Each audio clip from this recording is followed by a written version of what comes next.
इतिहास जब पुराना हो जाता है तो लोग उसे पुराण कहते हैं। हमारे पुराणों में प्राचीन भारत का इतिहास है। युगों युगों से चली आ रही मनुष्य सृष्टि के कल्याण हेतु हर काल में किसी न किसी युग पुरुष ने जन्म लिया। त्रेता युग में राम ने मर्यादा पुरुषोत्तम का संदेश दिया, समाज के चरित्र का निर्माण किया।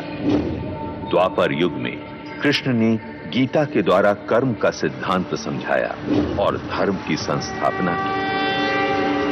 पर समय चलते धर्म के नाम पर अधर्म बढ़ा। असत्य, अराजकता, असमानता, अस्पृश्यता, अर्थ सिद्धि और अंधश्रद्धा का पाखंड चारों ओर फैलने लगा। मनुष्य भयभीत हो अज्ञान के अंधकार में भटकने लगा।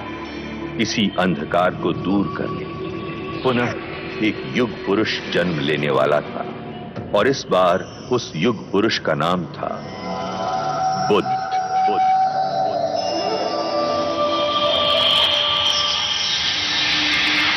महाभारत युद्ध पश्चात कई युग बीत चुके थे। उस महायुद्ध की परछाई ने भारतवर्ष को कई हिस्सों में बांट दिया था। 2500 वर्ष पूर्व उत्तर पूर्व भारत में मगध और वैशाली के समीप एक संघ राज्य था, कपिलवस्तु। उस समय कपिलवस्तु पर शाक्य कुल के पराक्रमी क्षत्रिय सूर्यवंशी राजा शुद्धोदन का शासन था।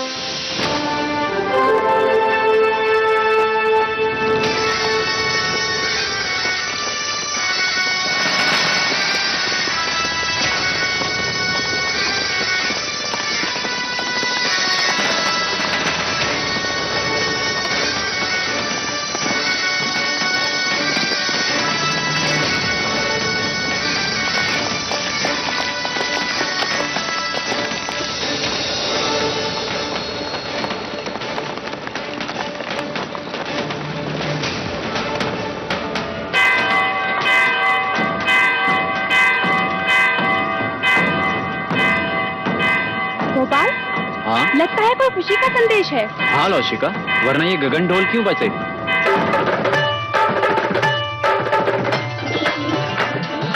एक ओर से आए राजा, दूजी ओर से पांडव भी। युद्ध हुआ रण में घमासान, अंत में जीते जो थे वीर।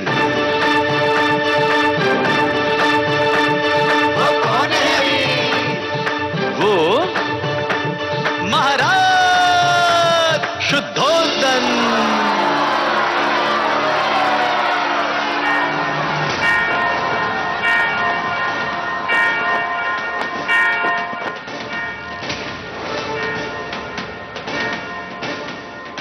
छोटी महादेवी, छोटी महादेवी,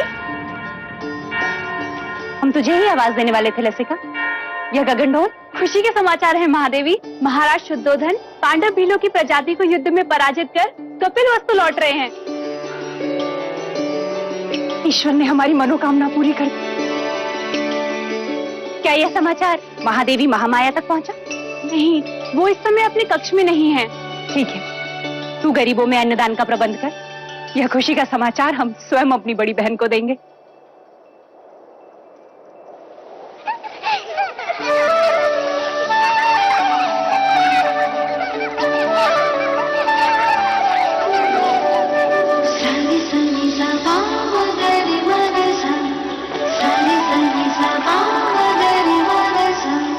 पकड़ लिया, पकड़ लिया, पकड़ लिया।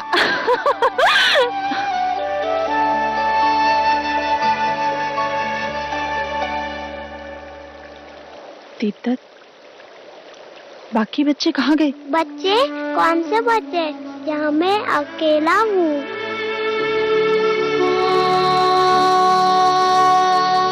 ये क्या हो रहा है हमें? मैं जाऊँ? हाँ, कहाँ? अपनी माँ के पास। हाँ,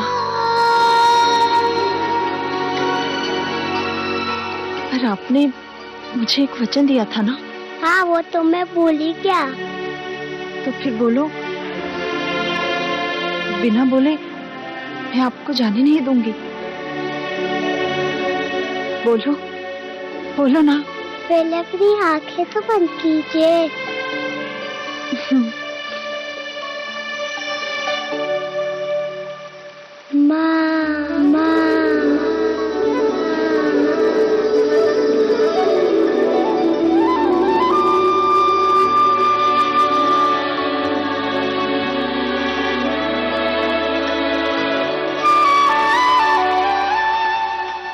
दीदी, दीदी, तुमने श्रृंगार नहीं किया अभी तक? श्रृंगार? वो किस लिए? यह गगन ढोल सुने नहीं तुमने? हवाएं समाचार लाई हैं। महाराज विजयी होकर लौट रहे हैं। पूरे कपिलवस्तु में आनंद का गुलाल छाया है। प्रजापति, ये तो बड़ी खुशी की बात है। तो जाकर उनके स्वागत की तैयारी कर और आने पर इतनी सेवा करना उनकी, इतनी खुशी देना उन्हें कि युद्ध भूमि की सारी थकान मिट जाए। और तुम?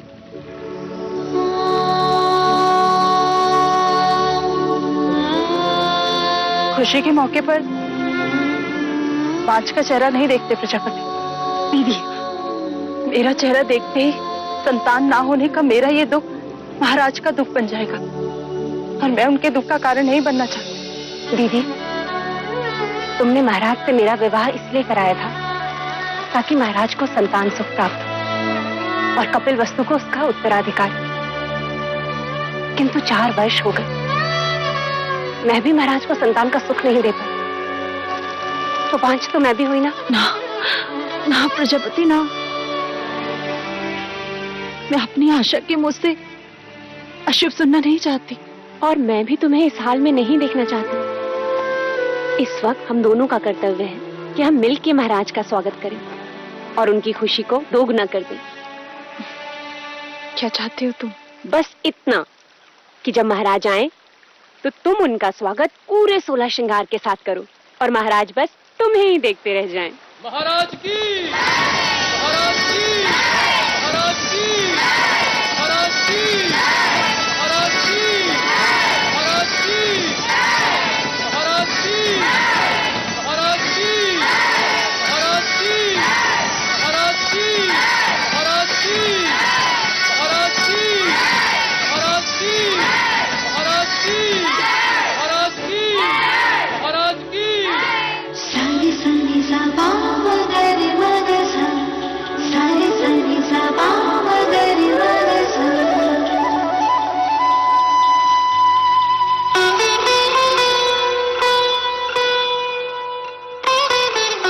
कैसे हो अनुज द्रोणोदन? आपका आशीर्वाद है भाई महाराज, और राज्य में भी सब कुछ कुशल मंगल है। तुम हो तो अमंगल हो भी कैसे सकता है? तुम ही हो जिसके कंधे पर मैं कपिलवस्तु का भार सौंपकर निस्संदेह युद्ध पर जा सकता हूं। आइए। रुकिए, हम आपको प्रवेश करने नहीं देंगे। तुम मुझे प्रवेश क्यों नहीं करने दोगे? पहले आप मेरे लिए क्या लाए हैं वो दीजिए, तभी हम आपको भीतर आने देंगे। मैं राजा होकर सबसे कर वसूल लेता हूं और ये राजा देवदत्त मुझसे कर ले रहा है। ये रहा आपका उपहार। आप मुझसे युद्ध के बिना भीतर नहीं जा सकते। मेरी ही तलवार और मुझ पर प्रहार। ठीक है।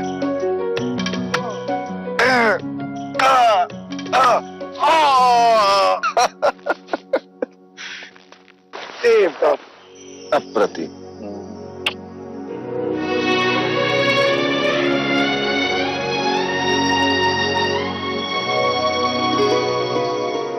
चले। महाराज की, महाराज की, महाराज की।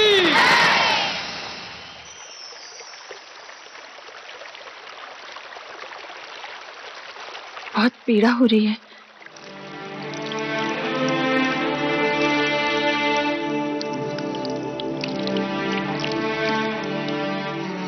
नहीं महामाया, ये पीड़ा उस पीड़ा के आगे कुछ नहीं जो भाग्य ने हमें दिया है। कहने को तो सब कुछ है हमारे पास, परंतु देखा जाए तो कुछ भी नहीं। 2 ब्याह करने के पश्चात भी हम निसंतान हैं। आपके दुख का कारण है। ईश्वर के यहाँ विलंब है, अंधकार नहीं। कुलगुरु वाचस्पति ने संदेशा भेजा है। शीघ्र ही ऐसा योग आएगा जब सूर्य उत्तरायण में प्रवेश करेगा, चंद्र कर्क लग्न में होगा, शुक्र मीन राशि में होगा, पुनर्वसु नक्षत्र होगा। ये वही नक्षत्र है जिस नक्षत्र में भगवान श्री राम का जन्म हुआ था। इस योग में पुत्र कामेष्टि यज्ञ करवाने से हमें हमारी प्रार्थनाओं का फल अवश्य मिलेगा देव। हम तो केवल आपकी गोद में अपने पुत्र को देखना चाहते हैं माया। हमारी गोद तो भरने से रही, किंतु देखिएगा शीघ्र ही प्रजापति की गोद अवश्य किलकारियों से भर जाएगी देव। तथास्तु।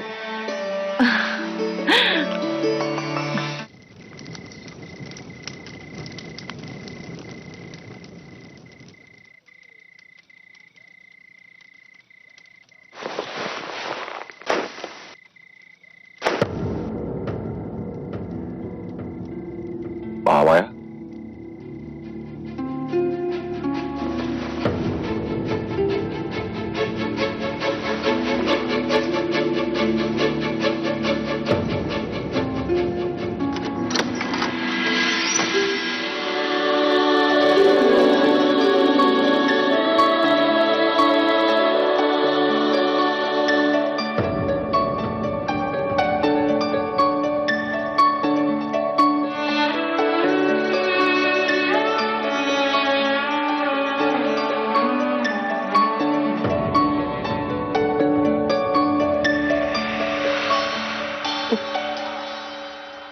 जी बहलाने को पुत्र क्या दिया, महादेवी तो उससे खिलौना समझ बैठी है।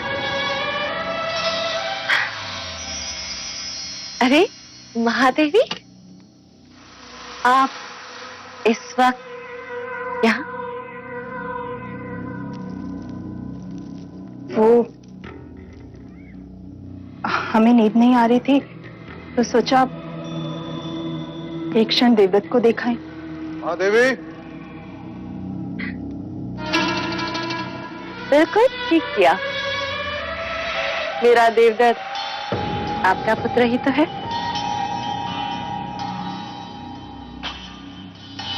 मैं तो हमेशा यही चाहती हूँ कि देवदत्त आपके समीप, आपकी ममता के आंचल में ही रहे। महादेवी, आप यहाँ क्या कर रही हैं?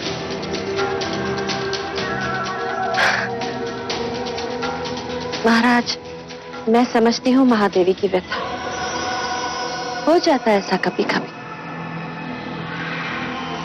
जो चीज नहीं होती उसकी इच्छा प्रबल हो जाती।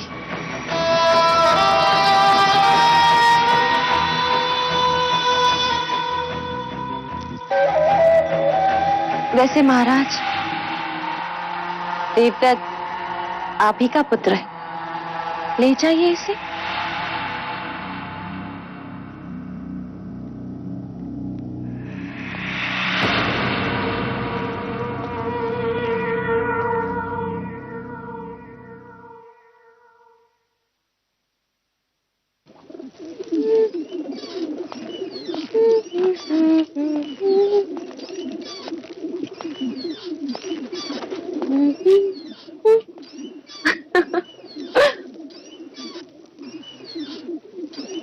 देवदत्त कहाँ है मंगला?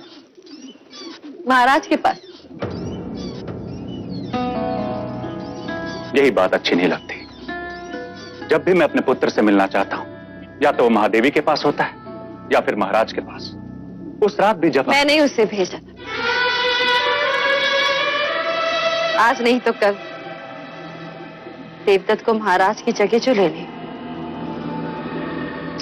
युवराज जो बनना है, और फिर कपिल वस्तु का महाराज। जब जब मैं देवदत्त को महाराज के साथ सिंहासन पर बैठा देखती हूँ, मन सपने बुनने लगता है और फिर सुनाई देता है, युवराज देवदत्त की जय, युवराज देवदत्त की जय हो। मन के पंछी पकड़ना छोड़ दो मंगला। जिस दिन महादेवी माया या प्रजापति दोनों में से किसी एक को संतान हो गई तो तुम्हारी सारी इच्छाएं धरी की धरी रह जाएंगी।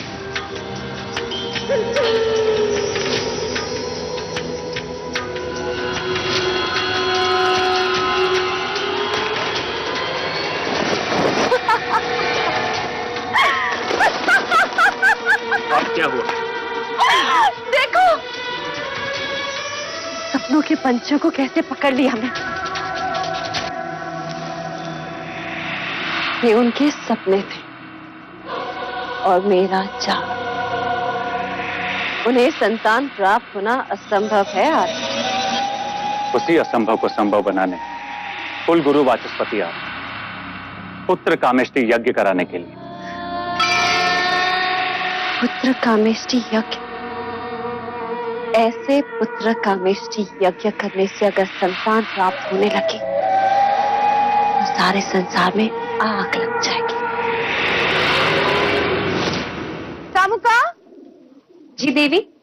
इन पंछियों को पिंजरे में बंद कर दो, देवदत्त को तीरंदाजी में काम आएंगे।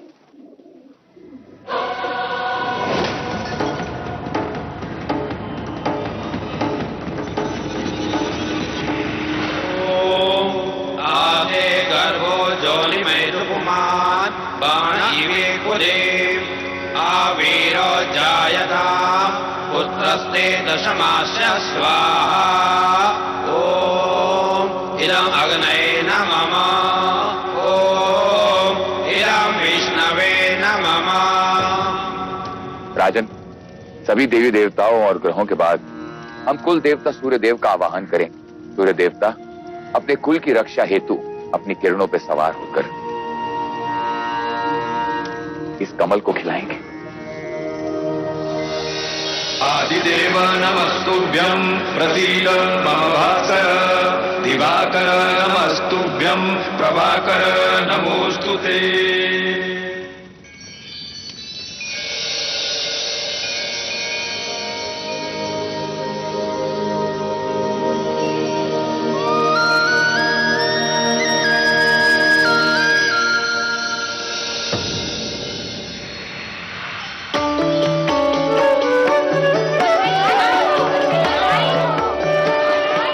साधो साधो।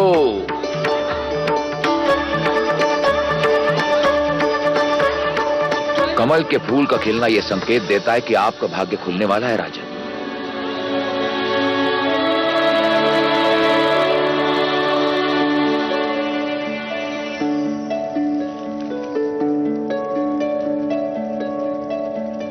सौभाग्यवती भव, पुत्रवती भव। महाराज की, महाराज की, महाराज की।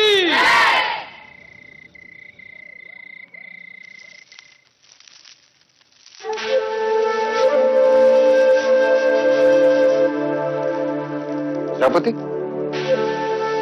हम आप ही के कक्ष में आ रहे हैं।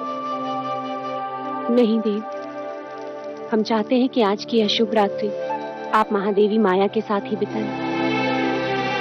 परंतु महामाया चाहती है कि आज की रात्रि हमारा मिलन हो। किंतु प्रकृति का संकेत कुछ और ही कह रहा है। हम कुछ समझे नहीं। कुछ दिन स्त्रियों को अकेले ही बिताने होते हैं देव। आप जाएं। कल का सूर्य कपिल वस्तु में नई खुशियां लाएगा। आपकी रात्रि शुभ।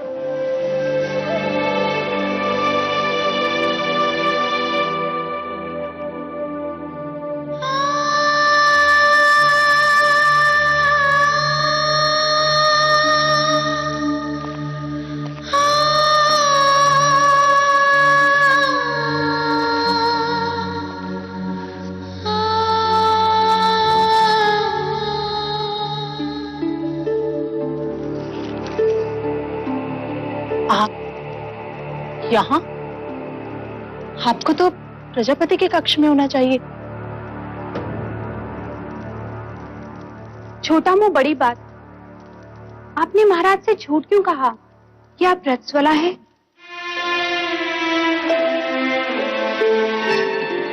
क्योंकि हम चाहते हैं कि कपिलवस्तु का उत्तराधिकारी दीदी की कोख से पैदा हो। उनकी संतान इच्छा इतनी प्रबल है, इस योग में भाग्य को भी विवश होना पड़ेगा।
तो ये था वो स्वप्न जो महारानी महादेवी ने पुत्र कामिष्ठ यज्ञ के पश्चात देखा।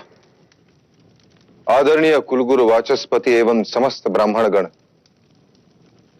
कृपा करके हमें यह बताएं, स्वप्न का तात्पर्य क्या है?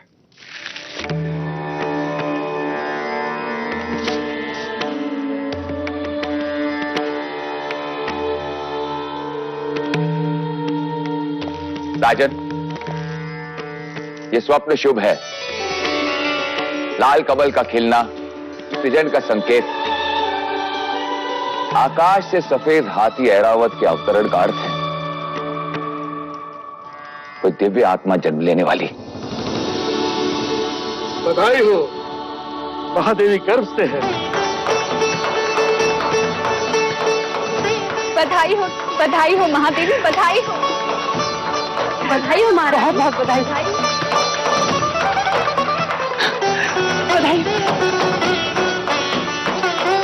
बधाई हो महादेवी।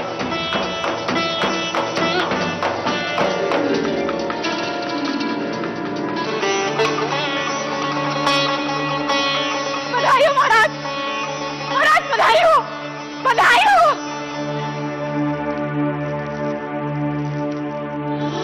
महाराज। बधाई हो। वैद्य जी ने घोषणा कर दी है, महादेवी गर्भ से है। अब शीघ्र ही कपिलवस्तु को उसका उत्तराधिकारी मिलेगा। बधाई हो, बधाई हो।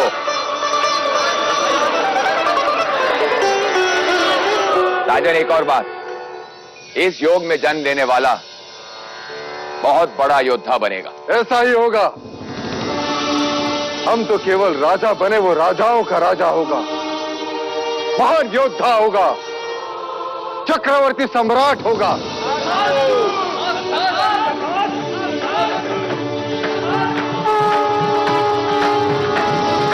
जिसके लिए व्याकुल मन सबका, वहां आया शुभ समाचार। है कोई आने वाला जो लाएगा खुशियों का संसार। अरे वो कौन है? कौन है भाई? बुझो बुझो।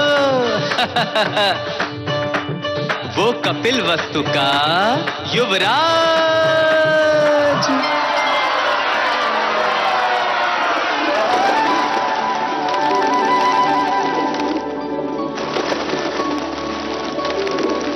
ये क्या कर रही हैं आप? इन पंछियों को क्यों उड़ा रही हैं? यह पंछी नहीं है मंगला दीदी, ये हर्ष है, उल्लास है, जिन्हें मैं व्यक्त कर रही हूँ। देखो ना, इन्हें इनके बंधन से मुक्ति मिल गई और हमें हमारे सौभाग्य से। आज मैं इतनी आनंदित हूँ, इतनी आनंदित हूँ कि बस व्यक्त नहीं कर सकती। वो तो मैं देख रही हूँ कि आप कितनी आनंदित हो रही हैं। जैसे संतान महादेवी माया को नहीं, आपको ही होने वाली। सच कहा मंगला दीदी, यदि संतान मुझे होने वाली होती तो यह आनंद आधा होता। महादेवी माया को हो रही है, इसलिए आनंद दुगना हो गया है। जिसका अधिकार है उसी की कोख फल रही है। मगर फिर भी इस तरह आनंद का प्रदर्शन करना अच्छा नहीं होता। वो कहते हैं ना, ईर्ष्या का विष तो हवाओं में भी होता है। न जाने कौन विघ्न करता सुन ले और न जाने किसकी अशुभ दृष्टि लग जाए। अब तो जो अशुभ दृष्टि डालेगा चेहरा उसी का काला होगा।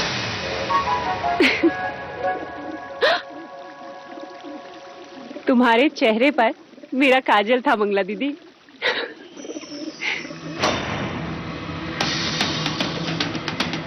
मेरे तो केवल गालों पर काजल था महादेवी प्रजापति, पर मैं तो तुम्हें काजल भरे काले आंसू रुलाऊंगी। बस एक और।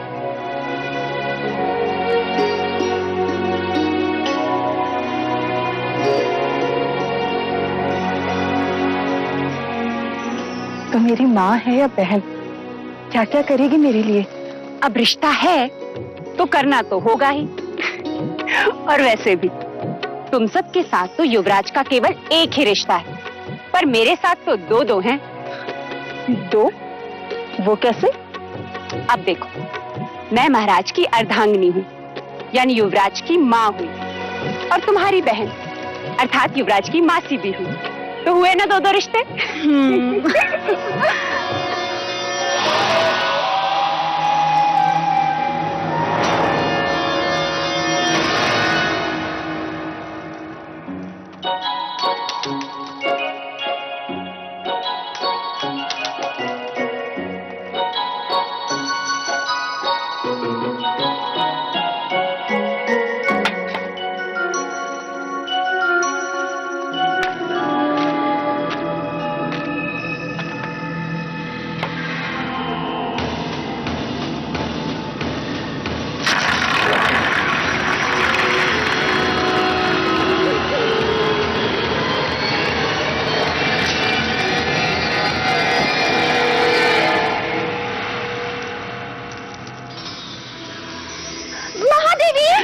दीदी संभालो। महादेवी, क्या हुआ? देवदत्त कंचे खेल रहा था, महादेवी का पैर फिसला। आप ठीक तो है महादेवी? ईश्वर की कृपा है, नहीं तो आज महादेवी की गोद सूनी हो जाती। गोद सुनी हो शत्रुओं की, महादेवी की तो बस गोद भराई होगी। क्यों दीदी? तथास्तु बोलो मंगला दीदी, तथास्तु बोल। तथास्तु।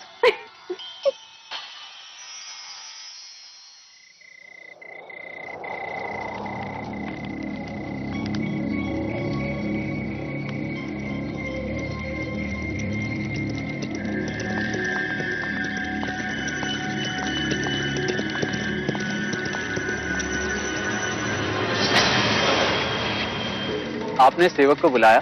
सुना है तू लौशिका से ब्याह करना चाहता है ना? चाहने से कुछ नहीं होता मंजरे राजा, क्योंकि लौशिका के पिता तुझसे प्रति भेंट में स्वर्ण मुद्राएं मांग रहा है। जी। ये तेरे लिए है गोपाल, बस तुझे मेरे लिए एक छोटा सा कार्य करना होगा। ऐसी पतियां ढूंढनी होगी जिसके रस से मनुष्य की मृत्यु हो जाए। तब तक वैद्य सुसैन के यहाँ जड़ी बूटियां पीसता रहेगा। मैं तो कहता हूं इस बार अपने दुर्भाग्य को ही पीसता। उठा ले, उठा ले।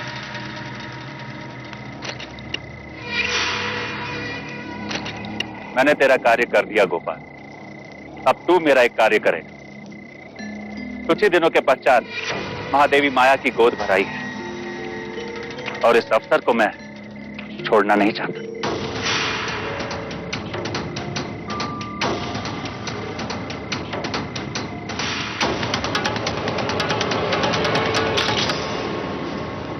बस गोद भराई के दिन मुझे इतना ही करना होगा। किसने दी तुझे ये मोहर?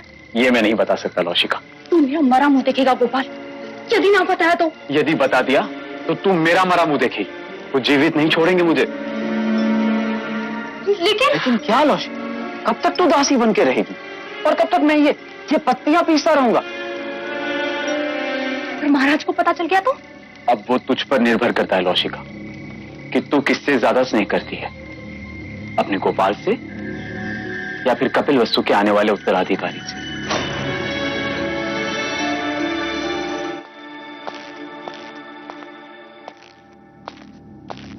जो खीर महादेवी को खिलाई जाएगी उसमें मुझे विष मिलाना है। गोपाल सब कुछ हमारे विवाह के लिए कर रहा है, पर मैं महादेवी के साथ विश्वासघात नहीं कर सकती, जानकर अनजान नहीं बन सकती। दोनों ने मां से भी अधिक स्नेह दिया है मुझे। लसिका, तू यहाँ क्या कर रही है? देवी मुझे आपसे एक अत्यंत आवश्यक बात करनी है। वो महादेवी माया को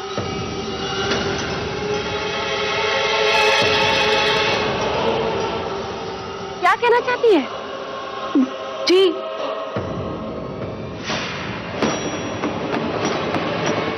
कुछ नहीं।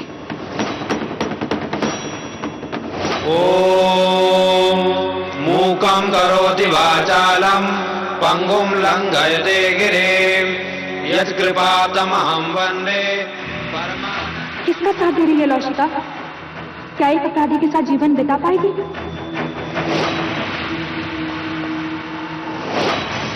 मुझे गोपाल को रोकना ही होगा।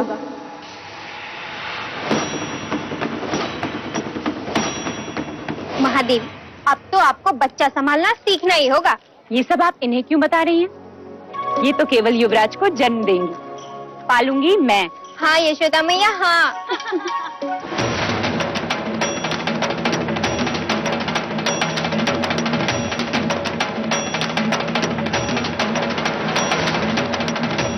महादेवी, आपसे एक आवश्यक बात करनी है।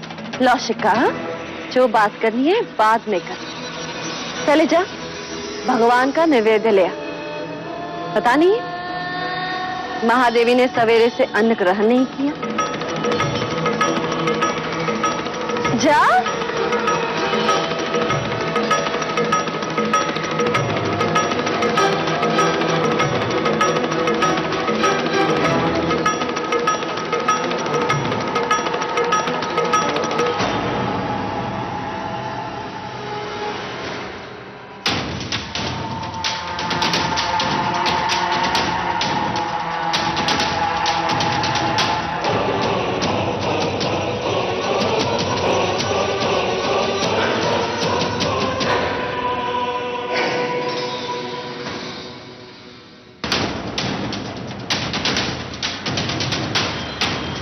रुक जा।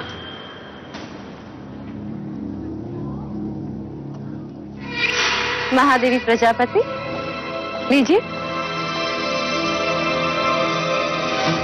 देवदत्त, आओ महादेवी को प्रसाद ग्रहण करने दो।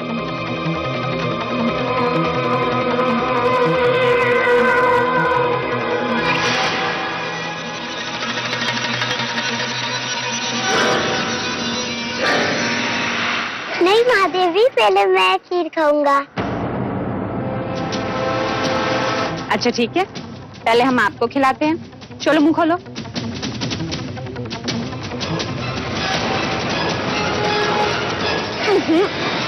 मैं तो पहले महादेवी को खिलाऊंगी। नहीं पहले मैं, नहीं पहले मैं, नहीं पहले मैं। अच्छा ठीक, मत खिलाइए।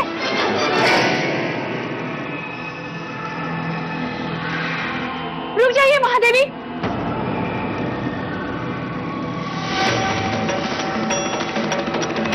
फूको, फूको। लौशिका, ये क्या कर रही हो? महादेवी, इस खीर में विष मिला है।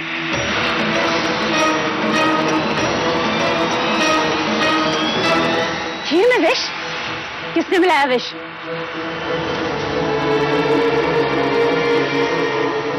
किसने मिलाया विष? हम तुमसे पूछ रहे हैं।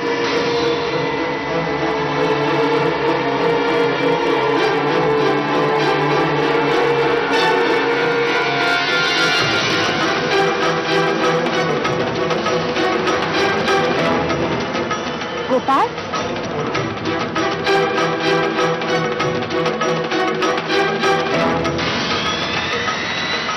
रुक! किसके कहने पे किया तुमने ये? उत्तर दो गोपाल, क्यों किया था? बता। बोलो।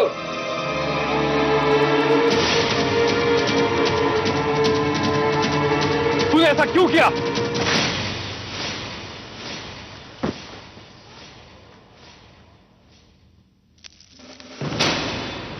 भैया, ये आपने क्या किया?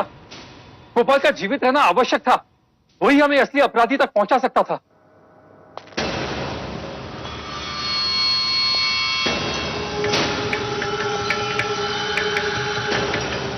हमें क्षमा कीजिएगा महाराज, किंतु हमारे कुल पे कोई अशुभ दृष्टि डाले ऐसे व्यक्ति को हम एक क्षण भी जीवित नहीं देख सकते, एक क्षण भी नहीं। आपके इस अनुज से बहुत बड़ी भूल हो गई, हमें क्षमा कर दीजिए मां, क्षमा कर दीजिए मां।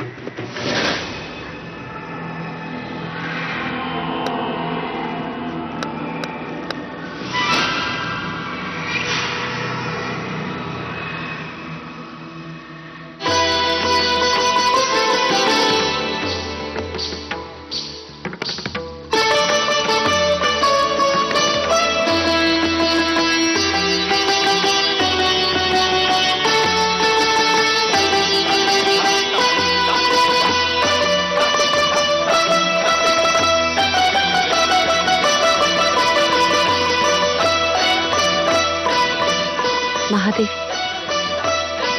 आपसे एक बात कहनी थी। तुम्हें आज्ञा लेने की आवश्यकता नहीं है मंगला। महादेवी, महाराज का जीवन संकट में।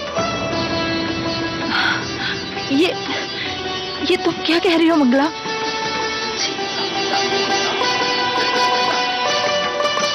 एकांत,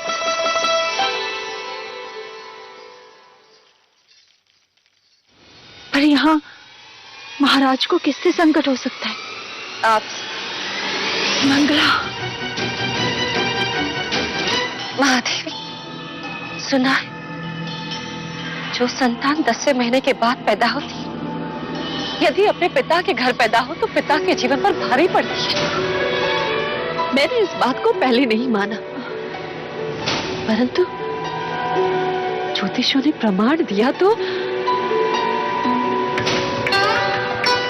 महादेवी, वो मैं ही थी जिसने आपका हाथ पकड़कर आपको देवता जाने से रोका। आज मैं ही आपसे कह रही हूँ, आपका यहाँ रहना उचित नहीं है। आप भी तो नहीं चाहेंगे कि महाराज या राज पर कोई भी संकट आए। आखिर अपने सुहाग और संतान की रक्षा करने के लिए ही तो स्त्री का जन्म होता है। महादेवी, कुछ भी हो जाए, आप महाराज को मना लीजिए। शीघ्र, अति शीघ्र यहाँ से प्रस्थान कीजिए।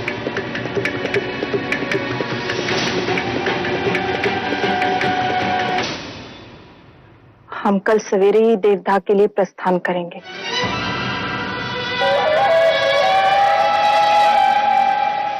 आप देवता जाएंगी जरूर महादेवी, परंतु वापस नहीं आएंगी।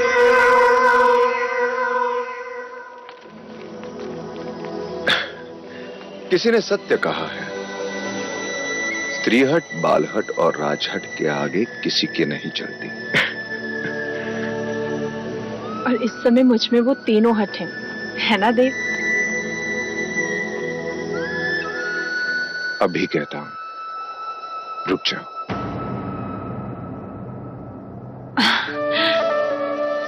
और मैं कहती हूँ जाने दीजिए, मेरा स्वास्थ्य भी अच्छा है और मन भी प्रसन्न है।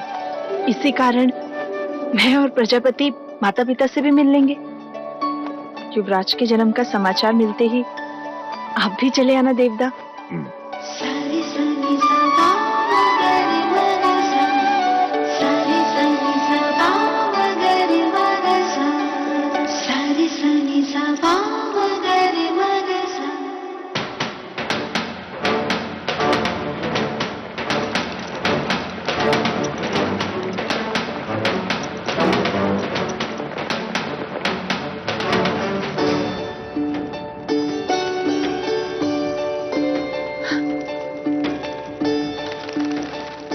अच्छा मुझे तुमने यहाँ रुकने का सुझाव दिया।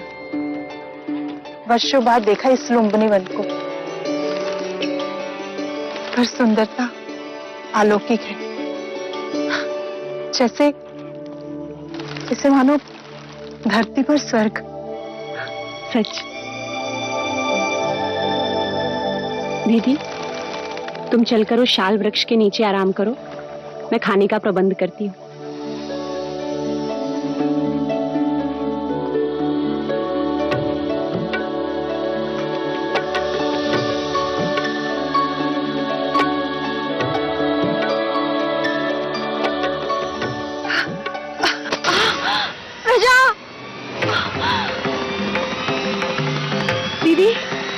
लौशिका, दाई माँ, पिंजरी, जल्दी आओ, देखो महादेवी को क्या हो रहा है।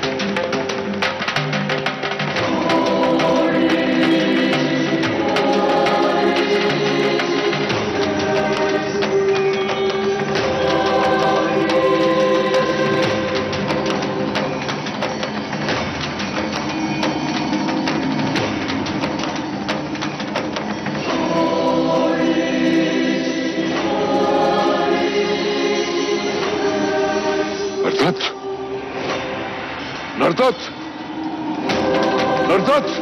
जी मुनिवर। वो आ रहा है, जगत जन्मदाता, जन्म लेने वाला है।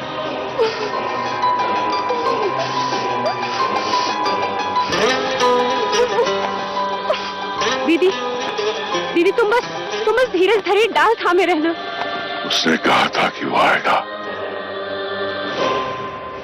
अब वो आ गया है।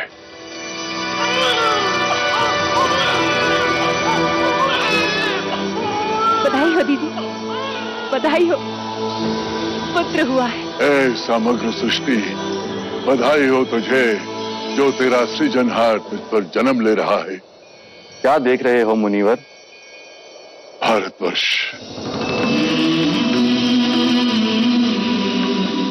कपिलवस्तु,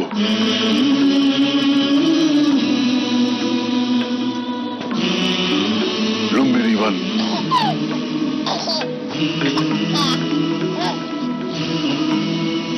सुंदर,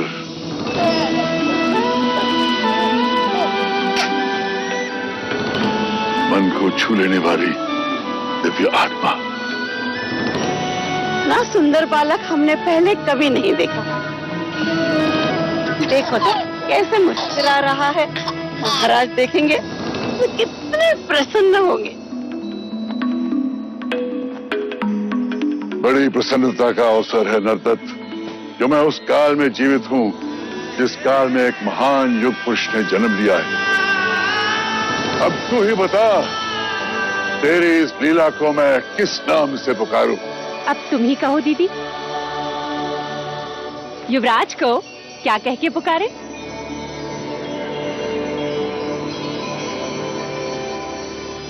सिद्धार्थ। बुद्ध, बुद्ध। आरंभ हो गई निर्वाण प्रथा सुनो सुनो ये बुद्ध कथा।